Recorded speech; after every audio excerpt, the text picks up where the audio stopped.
ผมอยากเป็นพ่อบ้านครับใช่ครับหน้าแบบนี้แหละครับเป็นสิ่งที่ผมคิดมาตลอดเลยครับว่าถ้าวันหนึ่งผมมีลูกเนี่ยผมอยากจะทำงานบ้านแล้วก็เลี้ยงดูลูกแล้วให้ภรรยาของผมเนี่ยออกไปทำงานหาเงินข้างนอกครับน้องๆหลายคนนะครับเคยถามผมครับว่าพี่เติร์ด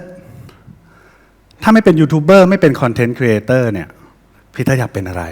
ผมตอบไม่ลังเลเลยครับว่าผมอยากเป็นพ่อบ้านแต่หลายๆคนก็หัวเราะครับคิดว่าผมเล่นมุกครับอ๋อพี่จะให้เมียเลี้ยงหรอ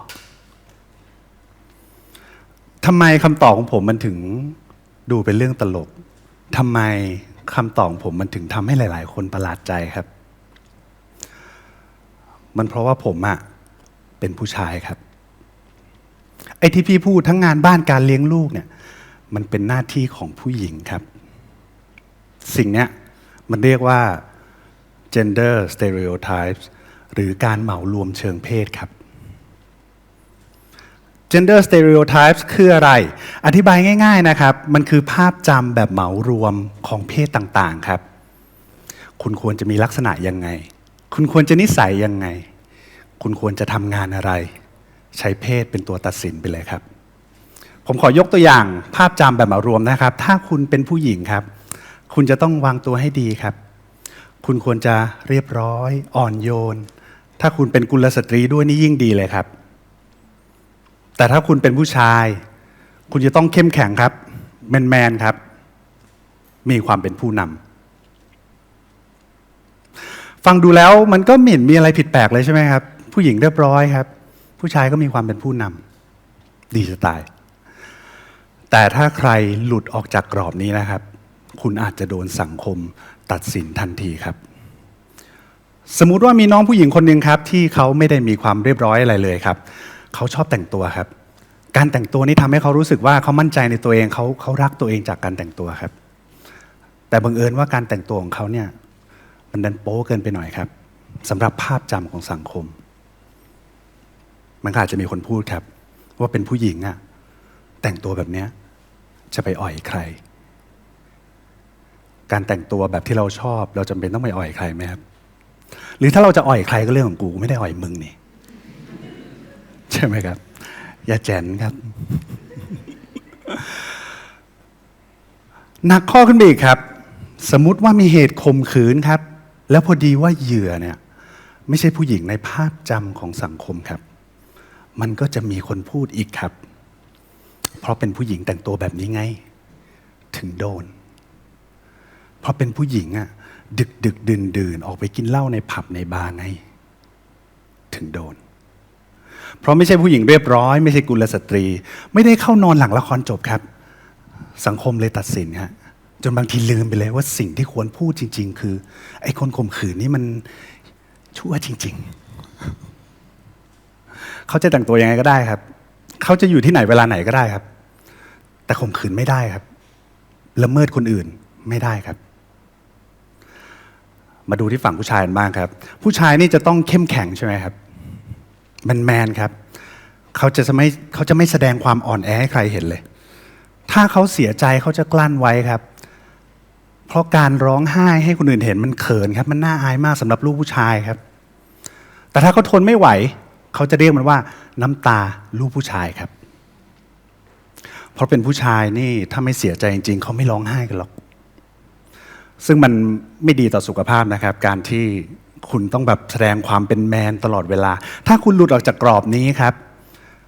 ถ้าคุณเป็นผู้ชายที่แต่งหน้าแต่งตาทาครีมมีความอ่อนช้อย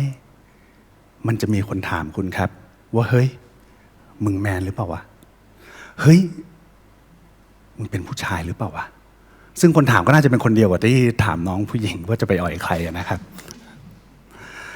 ไอ้คำว่าลูกผู้ชายที่ถูกสอนต่อๆกันมาครับมันคือ toxic masculinity ครับความเป็นชายที่เป็นพิษครับเป็นพิษทั้งกับตัวเราเป็นพิษทั้งกับคนอื่นครับต้องแสดงความแมนตลอดเวลาเสียใจก็ร้องไห้ไม่ได้ต้องเก็บไว้ครับมีปัญหาก็ต้องแก้ด้วยตัวเองมีความเป็นผู้นำครับ เรื่องความอ่อนแอนี่คือไม่แสดงให้ใครเห็นครับแต่ถ้าเรื่องความรุนแรงนี่ขอให้บอกนะครับลูกผู้ชายเนี่ยสมมุติว่าวัยรุ่นชายมีปัญหากันครับเขาจะพูดแบบนี้ครับเฮ้ยลูกผู้ชายตัวกูบ้านแล้วจบเลยเราสามารถท้าให้ใช้ความรุนแรงนะครับเพื่อแก้ปัญหาแล้วใส่ไอ้คำว่าลูกผู้ชายเข้าไปครับให้มันดูเท่ให้มันดูใจถึงแถมสังคมยังจะรับได้ด้วยนะครับเพราะว่าผู้ชายมีกระทบกระทั่งกันบ้างมันเป็นเรื่องธรรมดาครับสมมุติว่าเราไม่อยากใช้ความรุนแรงครับเราอยากจะเสนอโซลูชันอื่นเพื่อแก้ปัญหานี้แล้วว่าเรานั่งคุยกันก็น่าจะเคลียร์ปัญหาได้นี่เฮ้ยถ้ามึงป๊อตมึงก็ไปใส่กระโปรงไปมึงผู้ชายเพราะว่าใส่แล้วครับมากกว่านี้ผมก็ใส่แล้วครับแล้วผมก็เป็นผู้ชายครับสเตรทครับภรรยาผมก็เป็นผู้หญิงครับทำไมลูกผู้ชายถึงชอบดูถูกกันด้วยการไล่ให้ไปใส่กระโปรงครับเพราะถ้าใส่กระโปรงแล้วจะเหมือนผู้หญิงครับอาจจะถามต่อว่าเหมือนผู้หญิงแล้วมันทำไมวะเหมือนผู้หญิงก็จะดูอ่อนแอไงครับท็อกซิกไหมครับสามารถดูถูกผู้ชายและผู้หญิงได้ในหนึ่งประโยคเลยลูกผู้ชายนี่เขาจะมีคำพูดติดปากกันอยู่นะครับที่เขาพูดเป็นประจำเลยลูกผู้ชายคำไหนคำนั้นเว้ยลูกผู้ชายพูดแล้วไม่คืนคำเว้ยเกี่ยวกับเพศไหมครับผู้หญิงก็รักษาสัญญาได้นะครับส่วนผู้ชายเนี่ยกลับกรอกได้นะครับลูกผู้ชายบางคนนะครับขอเวลาอีกไม่นานซัดไป8 ปีครับอีกไม่นานของเรากับนายนี่มันไม่เท่ากันครับ gender stereotypes นะครับเป็นสาเหตุของอคติทางเพศหรือที่เรียกกันว่า gender bias ด้วยครับสิ่งนี้นะครับกระทบกับหน้าที่การงานของทุกคนโดยตรงครับผมยกตัวอย่างนะครับสมมุติว่าผมมีลูก2 คนครับได้การงานดีๆทำผมอยากจะอวดให้ทุกคนตรงนี้รู้เลยว่าลูกผมนี่คนนึงเป็นหมอครับอีกคนนึงเป็นพยาบาลทุกคนคิดว่าคนไหนเป็นผู้ชายคนไหนเป็นผู้หญิงครับใครคิดว่าหมอเป็นผู้ชายพยาบาลเป็นผู้หญิงครับความจริงมันเป็นคำตอบที่ไม่มีผิดมีถูกนะครับผมขอถามต่อนะครับถ้าเกิดลูกผมเป็นนักบินล่ะถ้าลูกผมเป็นคุณครูล่ะผู้ชายหรือผู้หญิงครับโดยอัตโนมัตินะครับพวกเราทุกคนมีภาพในหัวอยู่แล้วว่าเพศไหนเหมาะกับอาชีพอะไรเพศไหนควรจะทำอาชีพอะไรสมมุติว่ามีบริษัทแห่งหนึ่งครับว่าเขากำลังจะโปรโมทใครสักคนขึ้นมาเป็นหัวหน้าครับพอดีว่าบริษัทนี้เกี่ยวข้องกับสาขาวิทยาศาสตร์ครับสาขาที่เราเห็นหน้าผู้ชายนำมาก่อนเลยก็มีแนวโน้มสูงครับที่เขาจะโปรโมทผู้ชายก่อนณโรงพยาบาลแห่งหนึ่งกำลังจะโปรโมทหัวหน้าพยาบาลครับก็เลือกผู้หญิงก่อนเลยแทนที่เรื่องทั้งหมดนี้จะเป็นเรื่องความสามารถเรื่องฝีมือ 100% แต่คุณเป็นเพศอะไรกลับมีส่วนในการตัดสินใจด้วยครับมันเป็นแบบนั้นจริงๆครับเราใช้เพศตัดสินความสามารถครับแล้วเราทำมันได้อย่างไม่รู้ตัวเลยด้วยซ้ำไม่ต้องไปพูดถึงงานวิจัยที่มีอยู่เยอะแยะไปหมดเลยนะครับแค่เราเห็นคนขับรถไม่ดีบนท้องถนนเราก็รู้นะครับว่าคนขับนี่มันเพศอะไรเพราะถ้าขับรถแบบนี้ผู้หญิงขับแน่ๆจากสถิติที่ผมไปเปิดดูนะครับผู้ที่เสียชีวิตจากอุบัติเหตุบนท้องถนนส่วนใหญ่แล้วจะเป็นผู้ชายครับส่วนใหญ่คือแบบส่วนใหญ่ผมไปกดดูเพิ่มเติมครับของต่างประเทศครับนี่คือของฝั่งอเมริกาครับ1975ถึง2020เลยผู้ชายครับจากตรงนี้นะครับเราเห็นคนขับรถไม่ดีบนถนนเราต้องพูดนะครับว่าขับรถแบบนี้ผู้ชายแน่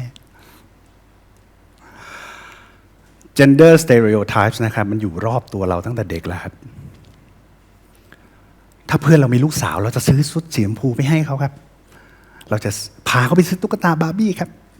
ถ้าเป็นผู้ชายเราจะพาไปซื้อหุ่นยนต์ครับถ้าเขาหกล้มลุกขึ้นมาผู้ชายก็ไม่ร้องไห้กันหรอก ร้องไห้นี่เหมือนผู้หญิงเลย เราถูกปลูกฝังมาตลอดครับว่าผู้ชายต้องเป็นยังไงผู้หญิงต้องเป็นยังไงผมคิดว่าวิธีแก้ที่ดีที่สุดก็คือการสร้าง awareness ครับให้ตัวเราแล้วก็คนอื่นรู้เรื่องนี้ให้มากที่สุดครับไปบอกต่อครับว่าถ้าเราถอดคำว่าเพศออกไปทุกคนก็เป็นคนเป็นมนุษย์เหมือนกันหมดครับคุณจะแต่งตัวยังไงก็ได้ครับคุณเสียใจคุณก็ร้องไห้ออกมาครับไม่ต้องไปตีตราว่าทำแบบนี้คือผู้ชายทำแบบนั้นคือผู้หญิงแค่เป็นตัวเราเองก็ดีมากๆแล้วครับนิสัยของเราไลฟ์สไตล์ของเราอาชีพที่เราอยากทำกีฬาที่เราอยากเล่นไม่เกี่ยวกับเพศครับอย่าให้มันมากำหนดครับแล้ววันหนึ่งผมก็อาจจะเป็นพ่อบ้านก็ได้ครับขอบคุณครับ